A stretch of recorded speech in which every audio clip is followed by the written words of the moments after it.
Musuh saya besar jadi saya kalah. Saya bukan salah tapi saya kalah. Jangan ngomong dulu kalau ini human to human. Saya akan buktikan. Dan saya membuktikan virus saya tidak menular. Hasilnya menang kita. Iya. Tapi ibunya Di penjara.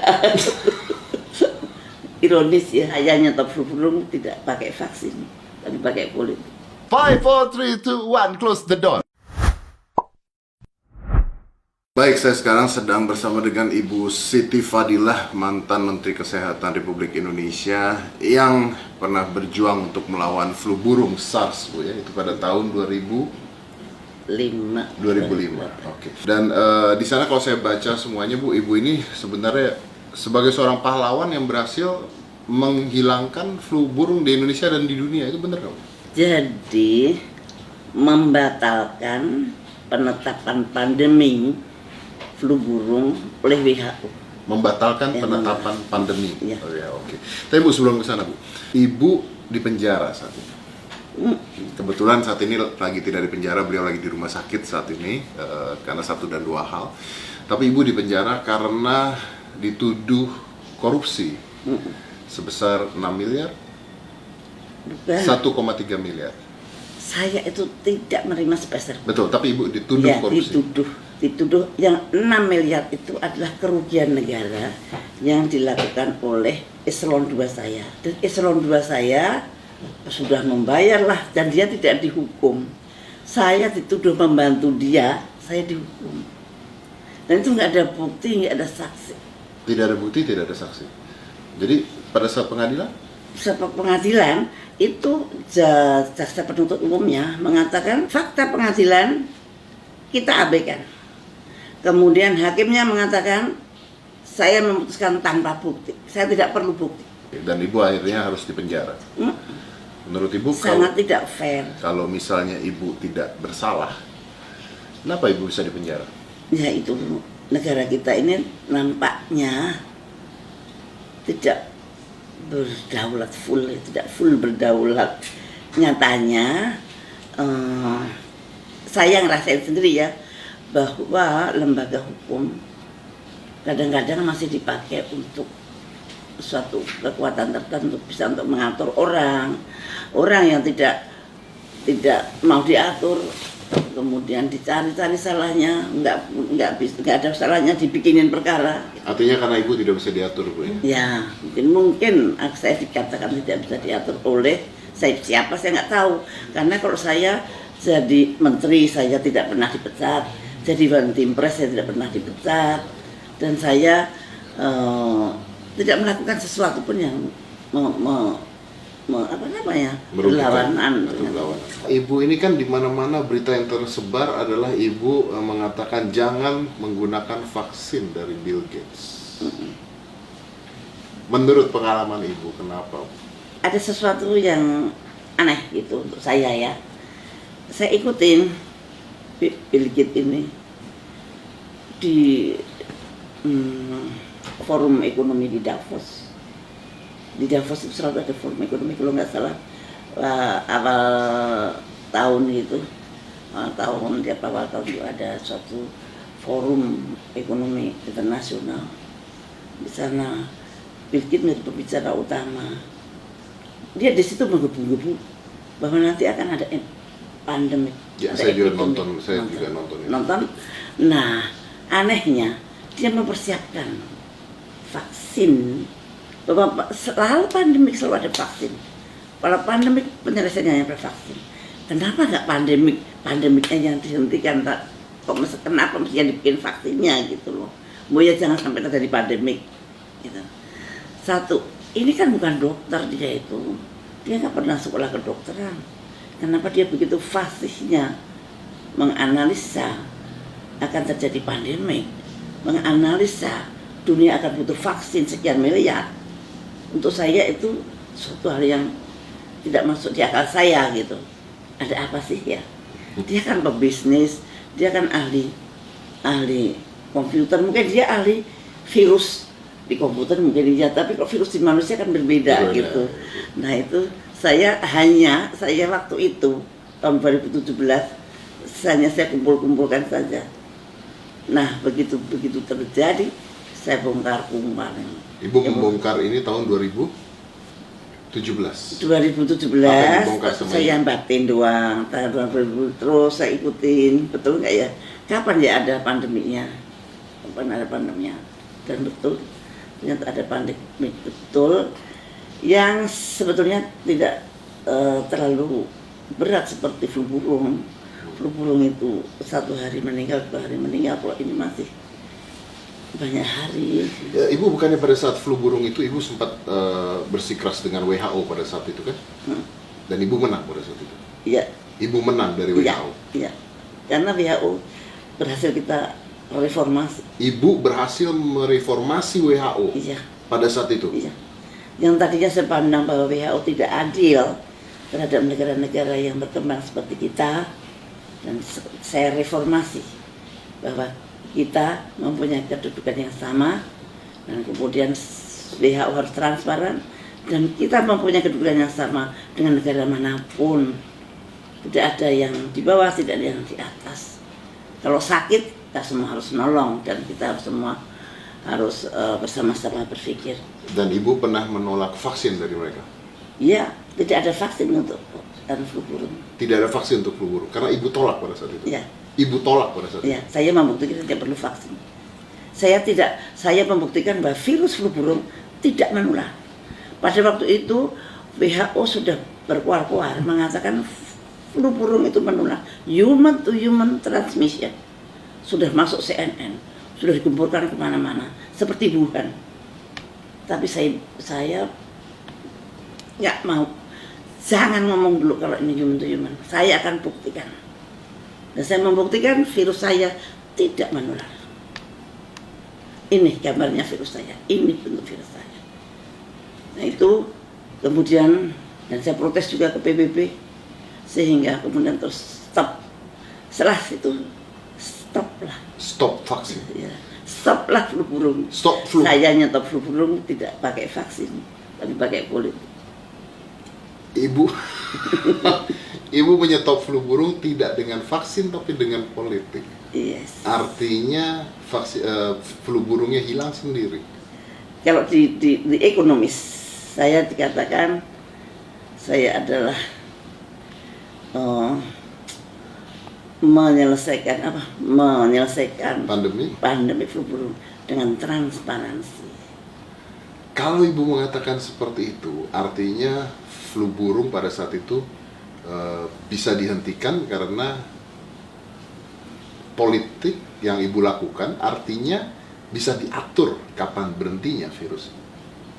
Tidak. Begini, dia merencanakan ada pandemik. Kemudian saya bisa memotong, no, nggak akan ada pandemik di sini. Tidak ada human to human transmission. Pandemik itu selalu kalau ada human to human transmission, ya itu ada pandemi. Iya, betul. Dan pada saat itu vaksinnya mau dibuat dan dijual ke Indonesia. Ya. Dan kalau itu dijual ke Indonesia, dengan harga mahal, kita harus ngutang. Kita harus ngutang lagi. Kita harus ngutang untuk membeli vaksin. Yes. Dan Anda menyetop itu tanpa vaksin, Indonesia bebas dengan flu burung. Iya, sampai sekarang. Sampai sekarang. Ya. Oke. Apakah Ibu berpikir bahwa coronavirus, disease 19 atau COVID-19 It's something like that. is something like that? Something like that. Hampir sama. Setiap pandemik kemudian munculnya adalah Obat, vaksin dan obat. Apalagi seperti sekarang ini ramai banget kayak pasar malam gitu. Nah, itu bisa ditebak gitu. Bisa ditebak. Kalau orang itu tidak siap sebelum pandemik, semua orang pasti bingung. Oke. Ini ada sekelompok yang malah siap vaksinnya gitu. Nah itu. So you're talking about business. Ya, bisnis. Kalau pandemik itu munculnya adalah bisnis vaksin atau komersialisasi vaksin, maka bisa dipastikan akan terjadi pandemik yang akan datang. Hati-hati. Kalau ada komersialisasi vaksin diperjualbelikan, artinya virus diperjualbelikan, maka pasti si industrialis vaksin ini akan menyusun kekuatan baru untuk mengadakan pandemik Berikutnya. Karena panen, kalau pandemik panen. Dan nanti kan dia bikin pandemik terus loh. Ya, ada keuntungannya sama seperti kalau perang kan sebenarnya jual beli senjata dan sebagainya, makanya akhirnya jadi menurut Ibu bahwa ini adalah biowarfare? Ya, tapi saya tidak bisa membuktikan. Tidak bisa membuktikan. Ya. Apakah Ibu merasa bahwa virus ini dibuat oleh sekelompok tertentu? Mungkin saja. Mungkin saja. Mungkin Cina itu korban, Amerika juga korban. Kalau Cina korban, Amerika juga korban, berarti ada kelompok yang membuat. Bisa jadi. Kemungkinannya menurut saya itu perkiraan saya. Belum tentu betul, belum tentu benar. Belum tentu salah, belum tentu benar. Ya. Tapi kalau menurut Ibu sendiri, ketika ini kan virusnya sudah ada. Kita Indonesia harusnya seperti apa kalau seandainya Anda saat ini adalah Menteri Kesehatan? Indonesia harus mandiri membuat vaksin sendiri kalau perlu vaksin. Kalau nggak perlu vaksin tidak perlu dibuat. Kita juga orang Indonesia itu antibodinya tinggi pada waktu flu burung. Itu antibodi orang Indonesia itu sangat luar biasa. Jadi. Dan kita mampu buat vaksin sendiri, Bu? Oh, Pak, mampu lah. Tidak perlu beli. Ekman bisa, Surabaya juga bisa. Kemudian BPPT Jogja juga mungkin bisa. Tapi sekarang fokusnya di Ekman. Menurut saya yakin mereka bisa. Ibu yakin kita mampu membuat vaksin sendiri. Jadi tidak perlu bergantung dengan mereka yang menjual vaksinnya. Iya. Oke. Ini yang agak ditakutin atau dikhawatirkan oleh CEPI. CEPI itu adalah Coalition for Epidemic Preparedness Innovation. Ini yang bentuk juga Bill Gates. Jadi hampir semua lembaga yang akan membuat vaksin itu semua disupport oleh beliau. Nggak ada yang tidak. Di seluruh dunia ini. Di seluruh dunia. Tempat-tempat pembuatan vaksin ini hampir disupport oleh Bill Gates menurut Ibu. Iya. Jadi Ibu mencurigai bahwa ini adalah buatan dia? Saya tidak mencurigai, tapi orang bisa berpikir sendiri. Orang bisa berpikir, ngapain sih? Kalau Anda semua orang Anda support, bukan mesti maksudnya Anda supaya nurut ya sama kita gitu, atau at least menghormati yang Newport dong. Nggak, tadinya ada yang Newport, tiba-tiba dia dengan sangat dermawan dan beliau kan filantropis. Yang penting Indonesia harus mandiri, bisa bikin vaksin sendiri, bisa bikin rapid test sendiri, bisa bikin swab test sendiri, bisa bikin primer sendiri. Dan kita mampu? Mampu. Ibu, di luar negeri sana ada banyak sekali, Dokter Butar, Dokter Kaufman, yang mengatakan bahwa ini tesnya sendiri sebenarnya tidak jelas, kata mereka ya. Ini saya hanya ngomong menurut apa yang mereka katakan, bahwa sebenarnya yang diambil itu adalah exosomes katanya, bukan virusnya sendiri. Jadi belum ada pemurnian virus ketika dites sebenarnya. Jadi artinya mereka bertanya apakah virusnya ini benar-benar virus ada, atau tesnya sudah spesifik. Bahkan swab test pun dikatakan tidak spesifik kalau di luar, menurut beberapa orang dokter. Apakah itu mungkin? Jadi gini, pada waktu PCR itu kan ada primernya. Primer itu suatu parameter. Kalau di dalamnya ada plasmid, nanti kalau spesimen kita cocok dengan dia, nah berarti virusnya itu ada yang sesuai dengan plasmid. Betul. Tapi yang kita saat ini itu kita beli dari luar semua. Kita bisa beli dari Amerika. Waktu itu kan Menteri Kesehatan bilang, kita beli kok semua dari Amerika. Artinya membuat primer dari virus dari Amerika. Padahal virus yang di Indonesia berbeda dengan virus yang di Amerika. Artinya tes kita berdasarkan inang yang berasal dari Amerika. Jadi tidak kompatibel, tidak kompatibel dengan apa yang terjadi. Tidak cocok gitu. Makanya ada yang false positif, false negatif. meskipun itu PCR. Jadi, kalau PCR kuncinya ada di primernya. Primer itu ada plasmidnya, plasmidnya berasal dari suatu virus. Nah kalau ini made in Amerika, ya mestinya Amerika kan pakai virus Amerika juga. Mana mungkin Amerika tidak cari virus kita, terus pakai virus negara tersebut. Terus dikirim ke kita untuk ngecek virus kita. Lah, virus dia kenal nggak dengan virus kita? Ada yang kenal, ada yang tidak. Itu tidak semua kenal dengan plasmidnya primer ini. Jadi artinya pengetesan kita masih tanda tanya. Ya kurang pas lah, kurang tepat lah. Tepatnya kalau pakai alat kita sendiri yang berbasis virus kita sendiri. Kita banyak ahli kita yang pinter-pinter. Cuman butuh political will, dana. Fokuskan sekarang dana untuk riset itu. Yang selama ini riset selalu mendapat dana yang kecil, kemudian mengharapkan bantuan dari asing. Bantuan dari asing itu menggetarkan, menggoyahkan hati dari persit-persit itu.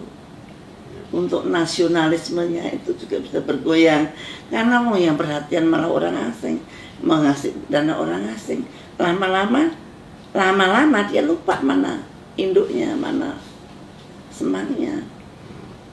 Nah ini yang Indonesia itu riset itu masih terlalu kecil, padahal itu penting sekali.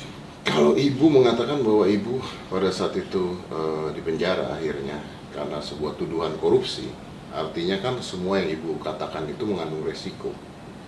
Artinya ibu dijebloskan karena sesuatu sebenarnya. Itu yang ibu percaya? Ya menurut saya mempunyai suatu sikap itu mengakibatkan saya di penjara. Tapi saya tidak menyesal karena sikap saya adalah untuk melindungi rakyat saya. Saya berbuat itu adalah bukan untuk saya. Saya dapat apa? Karena aku nggak dapat apa-apa. Saya lakuin. Tapi saya yakin saya melindungi rakyat saya. Dan ternyata bukan Indonesia saja yang terlindung. Ternyata pandemi itu gagal. Satu dunia. 2006 ya. Kalau dihitung itu berapa ribu triliun. Yang Saya nggak bisa ngitung. Sekarang hitung aja dengan corona aja sekarang berapa ribu triliun kerugian seluruh dunia. Apalagi kalau flu. Lah, yang saya terkesan sampai sekarang, lawong tidak menular, kok WHO berani bilang menular. Pada saat itu, dan ibu membongkar itu pada saat itu. Dan hasilnya, Dan hasilnya menang kita. dan Karena saya membuktikan secara virologi. ya, WHO mendiagnosis secara public health atau epidemiologi. hasilnya menang kita. Ya, Tapi ibunya di penjara. Ironis ya. Ironis. Ya itulah dunia. Yang penting adalah niat kita, dan apa yang terjadi itu ya tidak pernah lepas dari kehendak Allah. Tapi kenapa ibu masih berani bicara sekarang? Karena saya baca di media-media ibu masih berani bicara tentang virus ini, ibu masih berani bicara tentang apa yang ibu lakukan. Bahkan saya ada media satu yang bicara tentang ibu dilindungi sniper, dulu tuh ada di media loh. Oh iya, saya nggak ngomong tentang itu. Yang saya omongin tentang ilmu yang orang banyak harus tahu. Jangan sampai rakyat ini nggak tahu sama sekali. Jadi saya hanya menyampaikan suatu ilmu pengetahuan, dan itu menurut saya wajib. Kalau saya tahu sesuatu yang tidak baik, saya diam saja. Padahal saya tahu, saya diam saja. Tapi kan ibu belajar Dosa. bahwa ketika ibu bicara pada saat itu, akhirnya menurut ibu, ibu dipenjara. Waktu itu saya bukan hanya bicara ya, saya terlalu berani keluar, berani mengalahkan negara adidaya, itu suatu hal yang impossible sebetulnya. Sampai sekarang juga nggak ada, tapi jangan menggagalkan pandemi itu sampai sekarang nggak ada. Ya baru sekali ini. Baru sekali ya, pandemi gagal karena seorang Ibu Siti Fadila. Tapi walaupun Ibu sekarang ada di penjara, bangganya seperti apa, Bu? Ya, saya seorang Islam. Di dalam Islam itu pilihan Allah itu selalu terbaik. Pilihan Allah adalah yang terbaik. Mungkin kita nggak tahu hikmahnya apa, tapi pasti ada hikmahnya. Mungkin dulu saya baca Qurannya belepotan, setelah di penjara Quran saya jadi lancar, jadi rajin banget baca Quran. Ibu baik-baik aja di penjara? Baik, nggak ada bedanya. Tidak ada bedanya, diperlakukan dengan baik, makan. Oh iya. Dan saya di penjara panggil saya Bu Menteri malahan. Panggil Bu Menteri. Padahal udah lama jadi menteri. Saya dengan ketawa. Ini lucu bener. Dan saya sebagai sesepuh di situ ya, sesepuh. Jadi memang sebetulnya kebahagiaan itu ada dalam hati, bukan ada di tempat di mana Anda duduk, bukan ada di tempat Anda berdiri. Tapi kebahagiaan itu ada di dalam hati. Mau di dalam penjara pun kalau kita merasa dekat dengan Allah, merasa dekat dengan Tuhan, dan orang-orang yang kita cintai juga tetap menganggap kita seperti biasa. Tapi pada saat Ibu pertama kali jebloskan penjara, apa Ibu tidak emosi, tidak marah kalau Ibu merasa tidak salah pada saat itu? Ya pastilah itu manusiawi. Tapi saya tahu musuh saya besar, jadi saya kalah. Saya bukan salah, tapi saya kalah. Tapi saya pernah menang.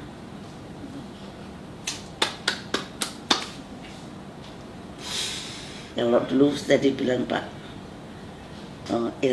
Karni Ilyas, saya pernah, waktu itu belum ada ILC, tapi dia wawancara begini, lebih baik jadi harimau satu hari daripada jadi kambing seumur hidup. Dan Ibu pernah jadi harimau. Ya. Sekarang jadi kambing apa? Sekarang Ibu berapa lama lagi, Bu, kalau boleh tahu, Bu, masa tahanan Ibu berapa lama lagi? Nanti Oktober ini selesai, Bu? Ya, selesai. Bayangin kurang 4 bulan. Saya ini kurang 4 bulan sudah selesai. Di rutan saya ada corona. Saya ini kan high risk, umur sudah 70 tahun, mau 71. Saya punya penyakit Asma. yang bermacam-macam. Ada asma, ada hipertensi yang terkontrol kan obat-obatan, ada jantung yang iramanya nggak bener. Kok saya tidak dirumahkan?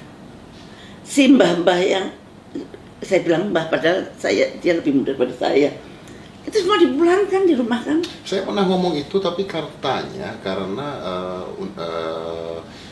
pelaksanaannya adalah siapapun yang tertuduh korupsi tidak bisa diri. Yang itu namanya PP 99. Ya. PP 99 itu memang itu berlawanan banget dengan HAM. Kalau di seluruh dunia semua BPP itu semua napi mempunyai hak yang sama. Ini enggak, tidak mempunyai hak sama, itu korupsi, narkoba, teroris. Nah, yang tiga ini tidak dapat remisi sehari pun.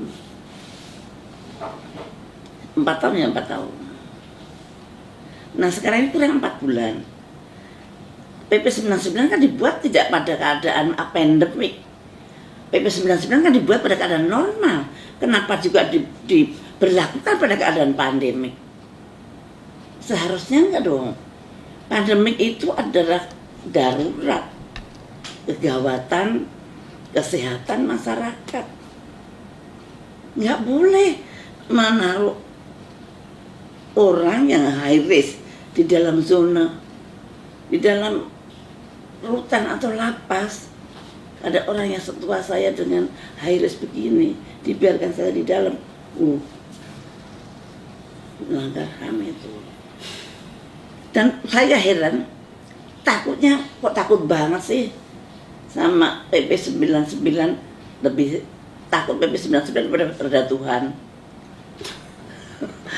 Lah PP 99 yang bikin sama orang-orangnya juga pernah jadi tersangka tuh kabur ke Australia tuh kemana nggak tahu. Lah kok malah takutnya bukan main. Saya tahu PP 99. Aku heran loh kalau yang takut tukang becak nggak apa-apa. Loh kok sampai wong sing paling tinggi dhewe juga takut sampai PP 99. Aku nggak ngerti. Ini dunia ini aneh juga sebenarnya. Tapi tinggal 4 bulan lagi Bu ya. Begitu Ibu keluar nanti, apa yang akan Ibu lakukan? Saya mengalir seperti air yang mengalir seperti apa.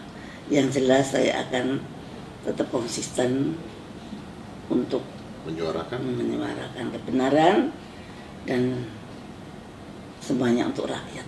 Apapun saya ingin mensejahterakan rakyat Indonesia. 5, 4, 3, 2, 1, close the door.